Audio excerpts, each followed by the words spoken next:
This is my solution to Paul McWhorter's lesson 21 on temperature and humidity sensor for the PicoW. So this is my setup, which is pretty much the same setup as the last time. The difference is in the code. I used data pin is my pin 16 and the button pin is 14. I guess the differences are that I set up a list or an array here called temp state, which I named centigrade is in the first spot, Fahrenheit, and then humidity. And then I set an index number I equal to 0, and I set the initial my reading to centigrade. And then, while true, the reading the button state now is the my but.value. If the button state now equal 1 and button state old equals 0, that's the same as the last time.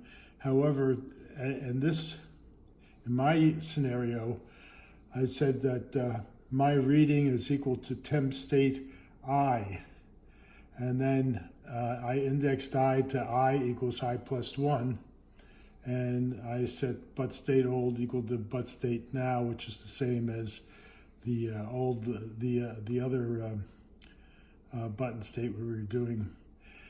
And then I said if I is greater than or equal to 3, then I equals 0, because we're going to have 3 items. We're trying to read centigrade, Fahrenheit, and humidity, so we have to count 3 button values, and then if it is greater than or equal to 3, you start all over again reading degrees centigrade. And then we did the sensor measure and set up the reading the centigrade, humidity, and temp Fahrenheit. And then I have if my reading equals centigrade, then I print the centigrade temperature, and then if it equals my reading equals Fahrenheit, and I print out the Fahrenheit temperature, and if my reading equal humidity, then I print out the humidity. And this may not be the most elegant code, but it worked. So I'm going to run it.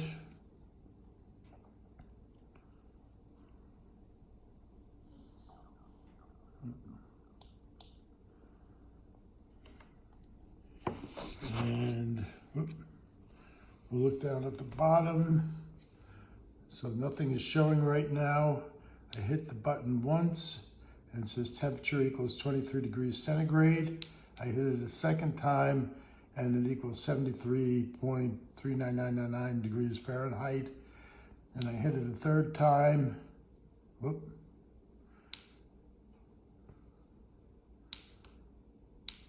Oh, there it goes. And it went to humidity equals 46%. And then if I hit it again, it'll go back and read 23 degrees centigrade. Fahrenheit and humidity. So that's the way I solve the problem. I'll be interested to see what your Paul McWhorter's solution is.